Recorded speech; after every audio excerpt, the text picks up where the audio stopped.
Hello, Ifedolapo Okunawa. Presenting abdominal pain in children for NAC OSCE. Um, I'll be discussing about infantile colic, which is about the commonest cause of abdominal pain in an infant. Infantile colic affects about 10 to 20% of infants during the first 3 to 4 weeks of life. Typically, infants, they scream, and it lasts. We define it as it lasts for 3 days, 3 hours a day, 3 days in a week, and about 3 weeks. They draw up their knees against their abdomen, and they appear to be in severe pain. Now, this is physiologic and would resolve with time. Another important cause is gastroenteritis, which is the most common cause of abdominal pain in children, mostly caused by viruses, rotavirus and Norwalk adenoviruses. And bacterial agents are E. coli, Yersinia campylobacter, Salmonella, and Shigella. Appendicitis is the most common surgical condition in children who present with abdominal pain. Approximately 1 in 15 persons develop appendicitis, and this is due to obstruction of the appendiceal lumen. And it presents classically with visceral, vague, or poorly localized periumbilical pain, which may progress to becoming parietal as the overlying peritoneum becomes inflamed. And this pain is usually described as initially periumbilical and settles in the right iliac fossa. Mesenteric lymphadenitis is often associated with adenoviral infections. The condition mimics appendicitis, except that the pain is more diffuse and signs of peritonitis are often absent. However, they may have generalized lymphadenopathy. Constipation is also a cause of abdominal pain. Acute constipation, however, usually has an organic cause. For example, appendicitis, while chronic constipation usually has a functional cause, either the diet or the habits.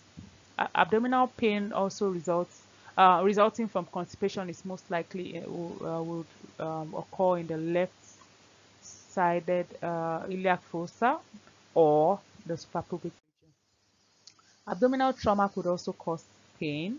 It could be accidental or intentional, and it may cause musculocutaneous injury, bowel perforation, lacerations also. Intestinal obstruction produces a characteristic cramping, and the causes are volvulus intussusception, incarcerated hernia, and post-op adhesions. Pelvic inflammatory disease is commoner in teenagers and adolescents, and usually caused by chlamydia trachomatis or Neisseria gonorrhea. These factors include multiple sexual partners, insertion of an intrauterine device, and a previous history of pelvic inflammatory disease. Now, this is a table that shows the differential diagnosis according to age, causes of acute abdominal pain. For all ages, you could talk about appendicitis, obstruction.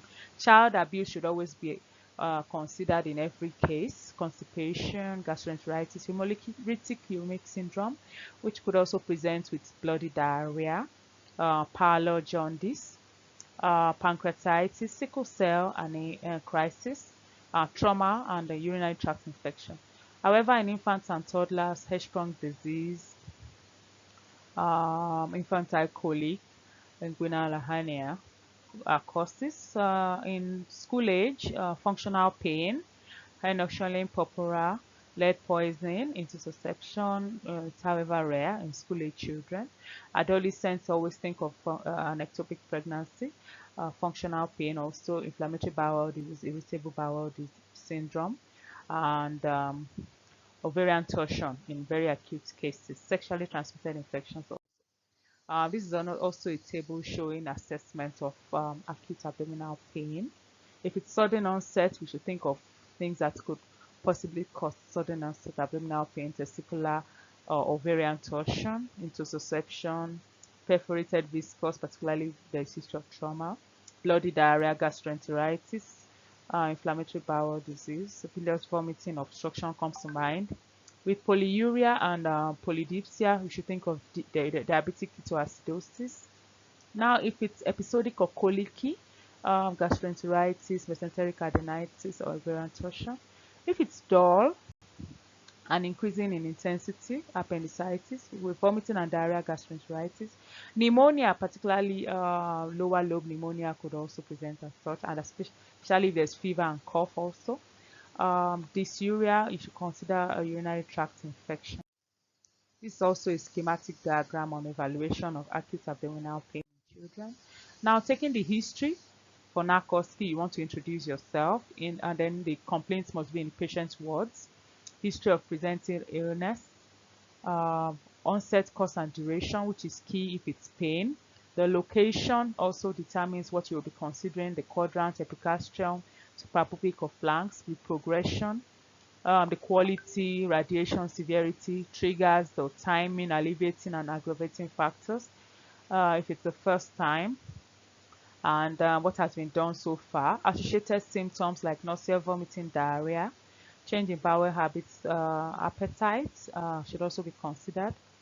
And the red flags should be looked out for, or the risk factors, and we should rule out differential diagnosis. A review of system always comes in handy. Past medical history, it's also very key. And in children, the bindings, birth, immunization, nutrition, development, environmental factors, and social history is very important. Family history is key, particularly if there's a history of inflammatory bowel disease or bowel cancers. The social history. And in teenagers, we shouldn't forget the heads history. That's the home education, activity, drugs, smoking, sexual history, last menstrual period, and we want to wrap up. Now, post-encounter, you want to describe the diagnosis and your possible management plan, possible medical treatment, duration of treatment and side effects. Give them a safety net of watching out for red flags, laboratory tests, which could include an abdominal ultrasound scan, a complete blood count, stool culture, urine culture, electrolyte urea and creatinine, particularly if the child is vomiting or having loose stools. And then you want to give them further information on websites, brochures, and support groups or societies, and you want to follow them up. For examination, you want to note the posture of the child, if the child is comfortable or in pain, the symmetry of the abdomen, movement, distension scars, striae, dilated veins, Colline and Gray Turner sign important for pancreatitis. You want to auscultate in all 4 quadrants. You want to percuss. Percussion tenderness is a sign of peritoneal irritation. You want to check for the liver, spine, the spleen, and ascites for shifting dullness. And also you could ballot the kidneys for costovertebral angle tenderness, particularly if you're thinking of pyelonephritis. I want to thank you all for listening, and I wish you all the very best in your exams. Thank you.